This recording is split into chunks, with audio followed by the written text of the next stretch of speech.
Welcome, Marvelites, to an all new edition of the MCUExchange podcast. My name is Aaron, and I'll be your host for this episode. With me is Charles What's up? Glad to be back. and Joe. Hello. And shout out to our listeners over at Spotify, Podbean, over at YouTube as well. And we're going to run down the latest news about the Marvel Cinematic Universe over the past week. There's been so many news that have been going around, and let's dig in. We're going to go with our first segment called The Rundown. We're going to break down the latest news about the MCU. And first off is the Sony's Morbius trailer has been released, and there's a huge connection to the MCU. Actually, there are several connection to the MCU. Charles, what do you think? Is this legit, or is this a sign of big things to come for the Sonyverse? Oh boy. Okay, so there are a lot of things here to talk about. The fucking PS4 poster of the Raimi costume and the Yeah. actual cameo of Ethan as Adrian Toomes. Um, as talking about the trailer, I honestly laughed at it because how seriously it took itself. Like when he starts sort of explaining his powers, like I legit laughed out. Like this guy is explaining how vampire powers work, as if we didn't know. Yeah. But shit, I don't know how connected this is gonna be. Um, Part of me thinks it's gonna be as connected as Agents of Shield, as the Netflix shows. Like they're gonna have they're gonna have posters of MCU events. They're gonna talk about maybe like Tom Holland Spider Man. Maybe they're gonna talk about the Thanos' invasion. But for the most part, I don't think the MCU is gonna address it unless they do something huge with Michael Keaton. Let's say halfway through the movie, Morbius breaks out Michael Keaton and everyone in prison. Then it's gonna be hard for the MCU to pretend Michael Keaton's still in jail when they Yeah. go back to the own Spider-Man film. So that's the only way I can see sort of something coming together between the two companies. But uh, if anything, I'm not gonna put it past Sony for this Michael Keaton cameo to be in the end. Like Morbius breaks Mm. out of prison, and we see Michael Keaton, and that's it. Sup, Doc? He says that, and we're never gonna see him again. Maybe that's what happens, but as far as I'm concerned, it's gonna be as connected as the Netflix shows. That's really pretty hard to ignore, given that the major villain will show up in a Sony movie. Major villain of a Spider-Man MCU. It's gonna show up in there. And Joe, what do you think? Do you think that the rumored cameo of J. Jonah Jameson will happen there? Because that's one of the rumors going around before the trailer even showed up. I could see it happening. I think they're trying to bank on anything they can get their hands on. I mean, I True. agree with Charles. I think it's just going to be merely references. The only thing what could be is that, for example, Feige gave them pointers on what's going to happen in the third film. And so they kind of work around it. So with Adrian Toomes getting out of prison, maybe that's a plot point that's kind of glossed over but not directly referenced to Morbius in the Spider-Man 3. It's really hard because J. Jonah Jameson, they have a character they can easily use. Sony used him in their marketing as well. So it seems like the go-to character to kind of either have running in the background talking or keeping us up to date what's happening with the Spider-Man storyline while still keeping Morbius focused on Morbius himself. Hmm. It's hard to say exactly where they're heading with this. I mean, Venom was they already wanted to connect Venom, but now Morbius is the most obvious one. But I also agree that I think the Tombs scene is a post-credit sequence because it just feels like it was inserted into it just to be Mm. like, hey, we have him too. I mean, if anything, let's say the Spider-Man 3 comes out, maybe the first scene is sort of like a news report of a prison breakout. That's it. It's That's like a reference. yeah, like Spider-Man's identity is revealed to the public. Oh shit, here's a prison breakout. Oh shit, Scorpion and Vulture have escaped. And oh Mm. no, this is gonna be the main thing. I think that's the best the MCU can give in terms of like acknowledgement. But no in hell, it's fucking Jared Leto gonna show up in an MCU movie. Yeah. Yeah. I think Kevin Feige gave them a guide, like a guide with restrictions, like a map. in a wall. Like you don't have to do this, you don't have to show this, but you can show this. No, I can imagine that sort of discussion going behind the scenes between Sony Yeah. and Marvel Studios. Yeah, that makes It, sense. it's kind of Yeah. funny to think that this is also how they acted or how they coordinated with Marvel TV. And as soon as he nabbed Marvel TV, he just used that strategy with Sony. I wonder if history will repeat. It's funny that Sony is sort of getting treated the way Marvel TV got treated for the past shit like 7 years. Now they're sort of gonna be like the bastard canon of the MCU. Yeah, and one thing for sure, guys, Tom Holland will not be there. Tom Holland will not show up in Morbius. I don't know if it will. I don't think I so. think it's pretty much confirmed that he will not show up there, and that the recent rumor shows that he will show up in Venom 2, but I don't know if it's confirmed yet. He, It's a rumor. Mhm. yeah, if I were Tom Holland, I would opt to just cameo in Venom 2 than Morbius. At least Yeah. if he shows up in Venom, it's Tom Hardy. It's probably Spider-Man's arch nemesis, I Hmm. guess, Mhm. instead of Green Goblin. But yeah, Venom is a. I'd prefer to see that than him showing up in Morbius. Yeah. Last point. Do you think Tom Hardy will show up in Morbius, like a simple cameo in the post-credit scene, because to establish that connection that hey, we're in the same universe. Well, I think at this point you might as well. What do you think, Joe? Mhm. I kind of just want him to pop up out of nowhere. Was that a vampire? And then just leave again. Oh, those one and done cameos, right? Like Yeah, just walking Have you by seen in the that park. old movie Dracula? Keanu Reeves one. No, like a reference by Peter Parker with his classic. Did you see that old movie Dracula? I think that just Oh, happened. right. You know what? Yeah, I've seen that. I could see him mentioning that in the MCU Spider-Man movie. Like he Yeah. asks, "Have you seen the fucking Dracula?" I think I fought one like last night. Yeah. All right, let's move on to another big news. The latest Black Widow trailer has recently premiered last Monday during football, and wow, guys, so many Taskmaster action. Joe, what do you think? What do you think of the Taskmaster scenes in that new trailer? I really liked it. I think we finally got a good look at Taskmaster because the first trailer just kind of teased him with the arrow shot. But he looks really good. I like that they kind of visually just hinted at him copying her. And it's kind of it's well done in a way that someone who doesn't know who Taskmaster is, like a lot of friends of mine, were just like, oh, is it another Black Widow that's under that costume, or someone who trained as a Black Widow? So right now it kind of got because I'm still amazed that we don't know who it is, and we might have like an Iron Man 3 scenario twist on us once again. So I think they're handling this really well, and it's a cool way, and I hope they kind of bank on it in the marketing to go like, who is Taskmaster? Yep, and it disproves another theory that Rachel Weisz character, Melina Vostokov, is not the Taskmaster because we've seen her in the same scenes with Taskmaster, Mm. same setting, like in the fight with Red Guardian, and she is there as well during that trailer. Charles, what do you think of the identity of this Taskmaster villain?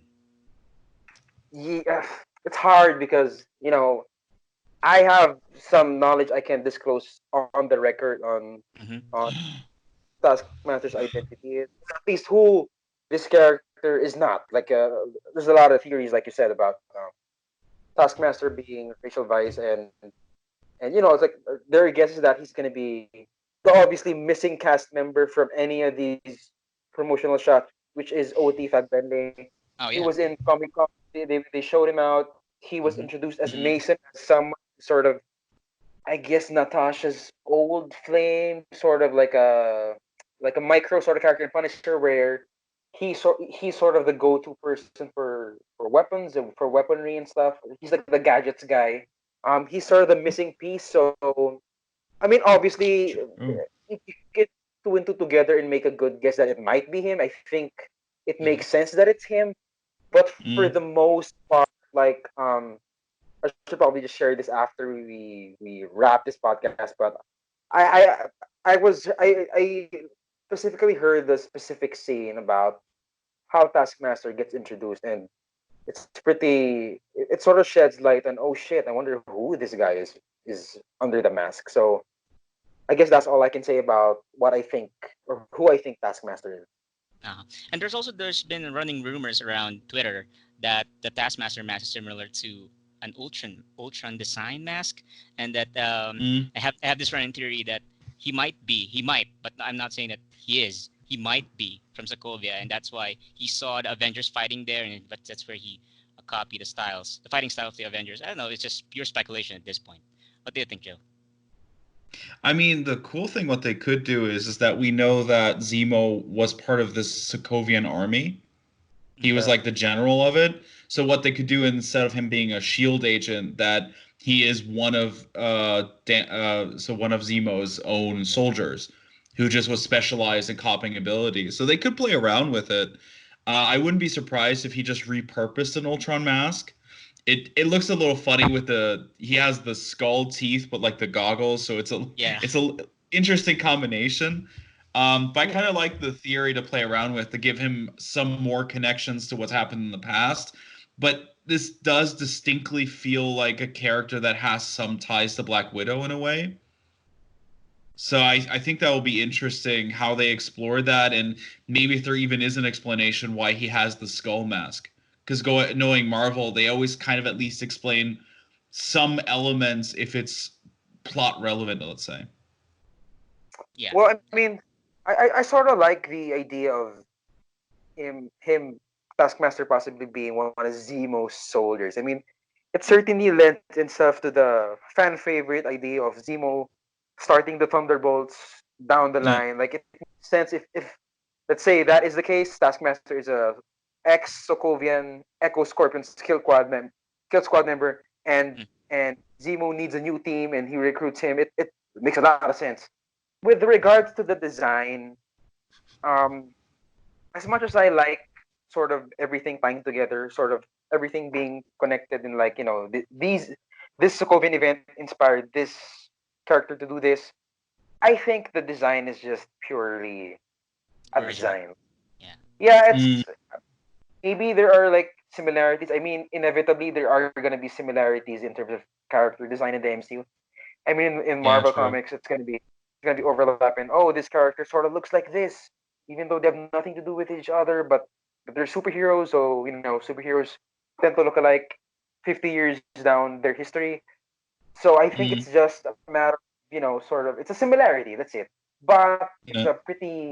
it's a nice similarity. I mean, Hmm. if anything, I don't think they need to explain why he has a skull mask. I mean, they sort of didn't explain why Crossbones had that sort of Yeah. Yeah. helmet that didn't resemble a skull at all. It just True, I sort of didn't even is. think of that, yeah. It's just the way it looks. I guess it's an intimidation factor. You fucking fight a guy with a skull mask, you're sort of gonna back down. You're not gonna fucking mess with this guy. So I think it's as simple as that. I like the design, Hmm. especially if he has the hood. Like all I'm at this point, I just want to see him have the cape. If he has the cape, I wouldn't mind the mask as much, but give me that cape Mm. because he has the shield sword, and I'm good with that. It's perfect. Going to be perfect. Yeah. But I have to say though, the first time I saw the goggles, I was thinking, is he going on a ski trip afterwards? Yeah, it Yeah. it does sort of resemble that, like a ski mask. Right. Okay. But the good news is we're less than 104 days away before the premiere of Black Ooh. Widow, and we're gonna find out who is behind the mask when it premieres this May 1st of this year. And the next news is that sent shockwaves to the rest of the internet and to the rest of the Marvel Cinematic Universe. Director Scott Derrickson is departing Doctor Strange in the Multiverse of Madness. Charles, your Mm. thoughts? Yeah, I saw a lot of people say like how devastated they were over this departure. For me, I mean, I talked about it in my other podcast. I just sort of shrugged, like, go move on. Not to be reductive and say Derrickson didn't do shit for Doctor Strange. He did a lot, but the loss isn't as big as Edgar Wright leaving Ant Man because, again, as I mentioned, Scott Derrickson's body of work isn't necessarily as celebrated as Edgar Wright's auteur Mm. sort of vision with regards. Oh, this is his movie. This is his style. this is his, sort of penchant for storytelling. For the most part, I watch some of Scott Derrickson's movies. I'm a huge horror fan. I mean, Emily Rose is sort of like it has a cult following in terms of like exorcism movies, and it's pretty entertaining for the most part. But it's not a big loss.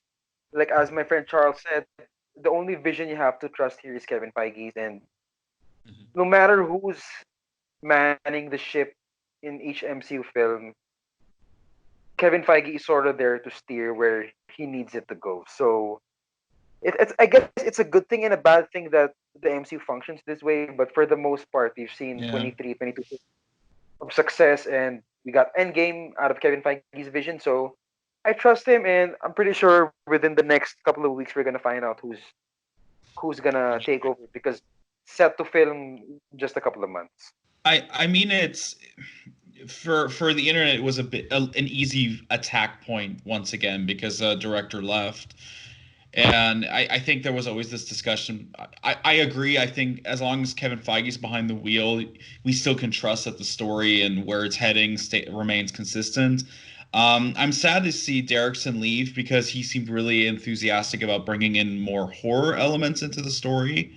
I Yeah. don't think that's the reason he left, even though some are speculating that it's because Feige kind of backtracked on this being the first horror movie in the franchise. Yeah. But I think what it comes down to is that it was about time, and I think Scott Derrickson wanted more time to work on the film. He wanted to change some elements, but at the same time, he has the challenge that it seems WandaVision, potentially Loki, What If, all these different Disney Plus series will connect to this movie, and I just think and at the same time it seemed to be it was a mutual decision, so it's not like he was fired in any way, but they agreed that this just wasn't the way they were going. And I think that's an important point that's been kind of glossed over. We don't know the backstory of it, and I'm sad to see him go, but I'm sure they'll find someone to fit those shoes. Even though I love that a lot of people jumped on the bandwagon to say, hey, Martin Scorsese, this is your chance to direct a Marvel movie. Oh yeah, and I think that this presents an opportunity for other directors to step in and treat the Doctor Strange character. And well, on Mm, the flip side, it's still good news, and he will still continue to be in the franchise. He will continue to serve as the yeah. executive producer, and that's a good thing. He will still be there, especially if production starts in May, previously rumored. And I guess we're gonna find out the next director for the film. And now the next news is Hawkeye being delayed indefinitely. And Joe, what do you think of this? Should there be panic here? No, I don't think there should be panic. Hawkeye, they're already fast tracking so many of these Disney Plus series. I mean, WandaVision is coming out in 2020 now rather than next year. So I think it's more of a fact that they're waiting for something. There's been rumors that they wanted Hailey Steinfeld to play Kate Bishop, which I think is great casting. And it could be that with her currently filming a different series, that they're just going to be like, okay, let's wait for her to be ready. It's not like they already have Miss Marvel on the way, they have Moon Knight and all these different series. It's not that bad to say, okay, let's keep this one show on the back burner for now to focus on everything else. Plus, we can't forget this is new for Marvel Studios. While they did kind of merge together with Marvel TV, they are kind of jumping into this new way of telling stories, and they don't even have anything to say, okay, this is the direction we're heading for, this is how it should look, this is how it should work. Plus, I mean, WandaVision's already filming. WandaVision is a completely unique approach for the D Plus series, and Winter Soldier, Falcon and Winter Soldier is also filming already. So there's no stress in that way, and I think Hawkeye isn't really on hold or anything or any creative differences. Some people like to point to the Renner accusations. Mm-hmm. I just think they're waiting for some official casting, or they just saw that this wasn't, from the story perspective, this wasn't as urgent as it originally was thought to be. Charles? Uh, it's hard to ignore the elephant in the room, which are, as Joe said, um, the accusations of Jeremy Renner in his personal life. Yeah. I Mm. don't think this factored in as big as people are thinking, but it made them easier to it gave them easier chance to decide. Okay, let's let Jeremy Renner settle his shit before we pursue anything. Let him fix his stuff, get his life together. They don't want another James Gunn situation where they just fire him out of the like. The issue comes out, you're fired. They don't want to do that, so they're taking their time. Yeah. They're not shooting their foot with this. I think the Renner stuff it made them easier to decide. But for the most part, I think it actually ties in a bit to the Scott Derrickson stuff. I mean, the Mm. as far as we know, Hawkeye thing was pushed because there was a shift in sort of Kevin Feige's big narrative plan in Phase 4 or whatever. And lo and behold, Scott Derrickson also leaves because there was like a creative difference between how Kevin Feige wanted Doctor Strange 2 to go. So I think there's sort of a big sort of a connection between the two bad news. I think one sort of lent itself to the other. Maybe Kevin Feige wanted something different for Doctor Strange. Maybe it wanted to make a big splash the overall arc that would in turn not require Jeremy Renner to show up, not Mm. require a Hawkeye story. Which is why I guess they're also fast tracking Kamala Khan, Miss Marvel, Moon Knight, stuff like that. I think She-Hulk. that's a priority for them rather than Hawkeye. Overall, I don't think the show's canceled. I just think it's gonna move. I mean, Guardians was delayed indefinitely, but we're still getting Guardians. We're still gonna get Yeah. Hawkeye. So there's Mhm. not. We don't need to lose our minds over this as well. Yep. And the thing is, Disney Plus, the new platform for MCU, it's new. It's new, and they're taking a risk of having these big budget productions there of the series. And I think that they're trying to still find their footing. That's why they're trying to they lay it all out. Oops, we're gonna delay this a bit because we're gonna focus on this one. And also there's Mm. that factor that there's still no Kate Bishop, and Kate Bishop is one of the main cast of that series, and that could also factor Yeah, in as to the delay of this series. All I right. mean, plus they already have artwork and everything prepared, so it's not like they're just going to prepare all those concepts and not do anything with it. Mm-hmm. That just feels like a telltale sign that it's still happening. It's just they decided some other things have a higher priority. Yeah, they even yeah. I mean, have an opening sequence ready. Yeah. yeah. Like as both of you mentioned, this is a new endeavor for Marvel. I mean, honestly, I kind of wish they didn't announce all the Disney Plus shows first. I wish Mm-hmm. they Yeah. saw Falcon and the Winter Soldier goes. I'm sure it's gonna be a hit like the way Mandalorian was, but just to be safe, I wish they sort of held back on a little bit of the new shows and sort of like introduce shows one at a time. Like here's WandaVision, here's What If, here's Loki, here's Falcon and the Winter Soldier. These are the only shows we're having, and then Falcon and the Winter Soldier comes out. It's a big hit, and then okay, shit, you guys love that. Wait till you see Moon Knight, Hawkeye, Oh Mm. yeah, uh, She-Hulk, Miss Miss Marvel. Marvel. Wait till you Yeah, see these four. I wish they did that approach instead of like blowing their load and saying everything ahead. But that's the way they decided to go. So what can you do? I mean, it does open up an interesting question as how exactly they're going to communicate their phases moving forward. Because we don't really know. Like, we had this phase 4 plan, then he teased what's coming in phase 5, and then afterwards at D23, all of a sudden we had 3 new shows, never voiced if it's phase 4, phase 5. Now all of a sudden all the shows are being kind of pushed or already pushed into production, so they're phase 4, but Hawkeye's kind of shoved out, so it's phase 5. I think what the big challenge is going to be is how they're going to start communicating the kind of timeline or phases they're doing, um, because we're not going to wait until Comic-Con every time to say, okay, this is the new plan. mm-hmm. WandaVision already released, actually, so that's here and that's there. I think it's going to be important that they try to keep some kind of transparency up on where shows land or when shows release or what is part of what phase, or maybe just get rid of phases altogether moving forward. That's now the last remaining news for the last remaining big news for the week is the official Eternals synopsis that's been teased, and it involves an Avengers Endgame connection. Charles, what do you think of this synopsis that was released for the Eternals? Yeah, I mean it's par for the course with what we were sort of expecting. Like, yeah, this is after Endgame, and it's gonna be weird for a post Endgame story to ignore what Mm-hmm. happened in Endgame, considering it literally fucking changed the universe. So it's gonna Mm, be hard to ignore that.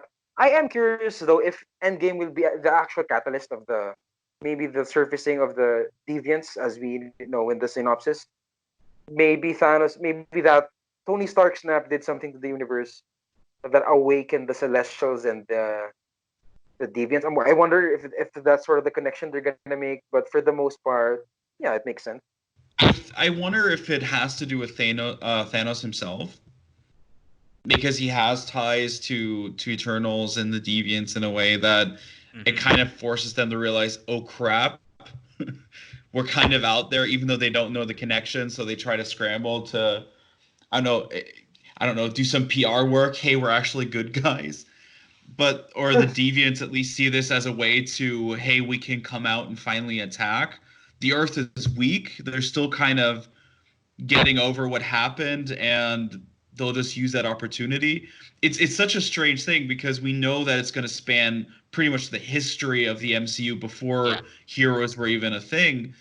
So the question is that if this post Endgame synopsis tease actually is the main plot driver, or it's just a way to kind of bring people's attention to is like, hey, this has to do with Endgame, and it's actually only one element or one small storyline in this history expanding epic. Yeah, I think the end game reference will just be like somewhat a message to the fans and hey, this is connected to the MCU. Go watch it, and this will Mm, pay a big payoff moving forward.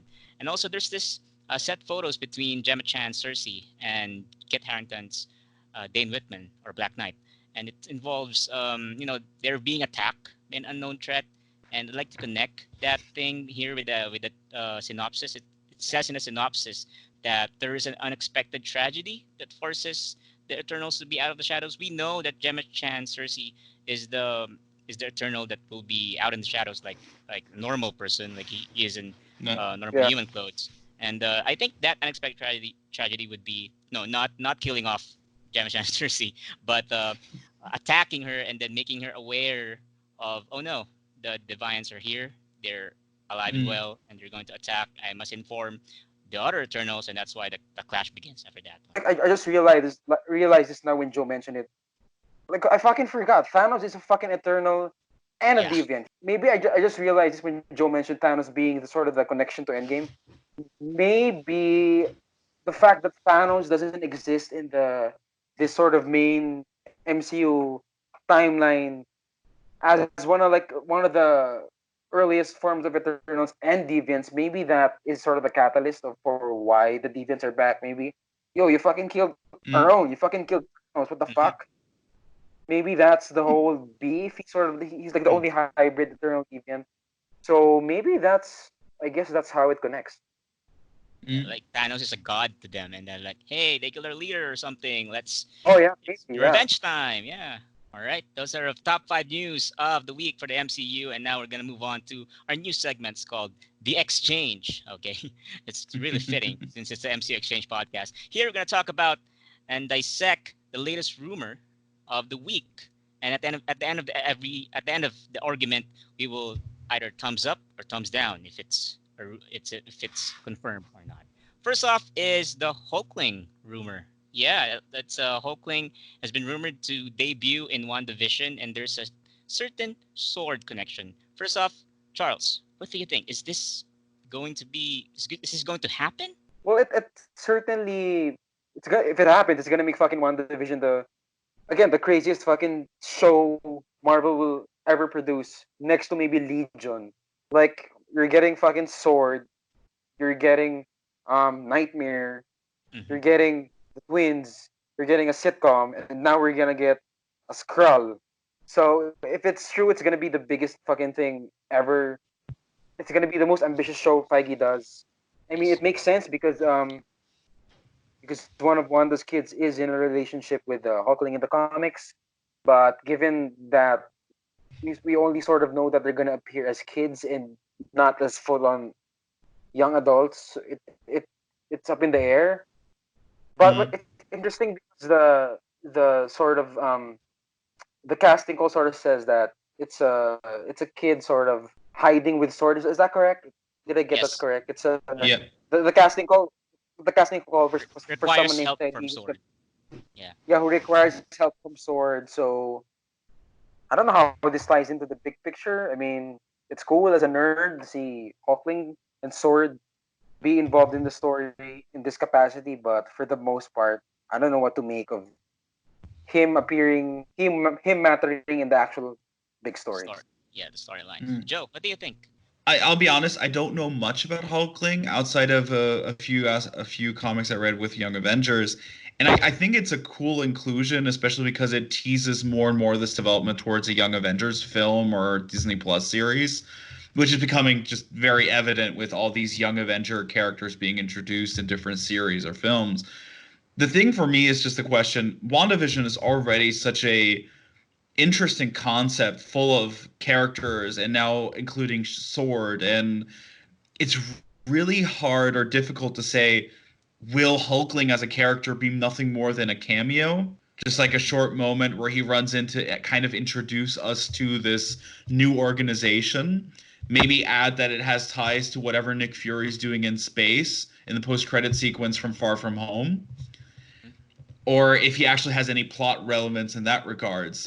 So that I think will be quite interesting to explore, because WandaVision's already so out there and what they're trying to do, what they're trying to accomplish. And as much as it sounds, I don't want Sword to take too much away from this really freaky concept they're trying to push with the WandaVision show. And so I'm happy about the inclusion, but I'm really unsure what they're going to do with him, especially if he's a kid. How long are we going to wait for the Young Avengers? But if everyone else is a different age, it could be it's hard to figure out what exactly Feige's working on or where we're heading right now. It's exciting in one way, but really odd. Just you have all the Young Avengers, and then like Wanda's kids and Hulkling are just kind of babies or really small toddlers. Yes. Right. And I think this is a massive. One Division is a massive risk for the MCU, for Marvel Studios at large, because they're putting everything. Like everything is here. Everything is here already. It's a big, big series already. You have Sword. You have the resurrection of Vision, and I don't know how will that happen. Maybe it's because of the reality-altering powers of Wanda, and the Mm. twins of Wanda and Vision, as well as this guy now, Hulkling, and it's all coming. I don't know if it's all. I don't know if it's all coming together, but it's going to be um, a different take on this of how Marvel tells the story, because it's going to be a big one. Right. So, guys, what do you think? Is it a thumbs up or a thumbs down? Charles, you first. Thumbs up for sure, just because I'm a fan of Hulkling and I'm a fan of the Young Avengers, and I'd love to see him down the line. So what better way than getting him this year? But again, I don't know how it's gonna fit. I hope if they fucking do this just for just to make a cameo, make a bloated cameo, then it's sort of pointless at this point. Why did you have to introduce him now? He could have waited down the line. But for the most Mm. part, thumbs up. I want to see him. Got it. Joe, thumbs up or thumbs down? Also, thumbs up for me. I think it'll be interesting, and Feige has always had an interesting way of introducing characters. It's going to be really interesting where we're heading now with all these films and characters. Me, thumbs up. Yes, I want to see much more characters, and I trust Kevin Feige's vision. That's where I'm leaning on Kevin Feige, and I trust what direction it will be putting everyone's show is. Before we end, I'm gonna promote. You follow us on our social media. You can check out our website. It's www.mcuexchange.com. You're gonna find the latest news and breakdown of every rumor there. You can also follow us on Twitter. It's twitter.com/mcuexchange. Go follow us over at Facebook as well. It's facebook.com/mcuexchange. And you can also listen to us on YouTube. It's at MCUExchange, and there's a lot of videos there that Charles made. If you want to get that sense of nostalgia in the MCU, kudos to you, Charles. And guys, you can also follow me on Twitter, twitter.com/AaronChino. That's AeronChino. Joe, can you promote your Twitter? My Twitter's at that Abel, ABERL. My Twitter is at CFS Villanueva. You can follow us there, and you can ask us questions, give us a talk, or anything else. Thank you for listening. You can listen to us at Spotify. That's at the MCUExchange podcast. Go search for us. Go follow us. You can also follow us on Podbean. You can also listen to us over at YouTube. And that has been the MCUExchange podcast. This has been episode 2. This has been me, Aaron, Charles, and Joe. Thank you for listening. Marvelites. Bye. Bye.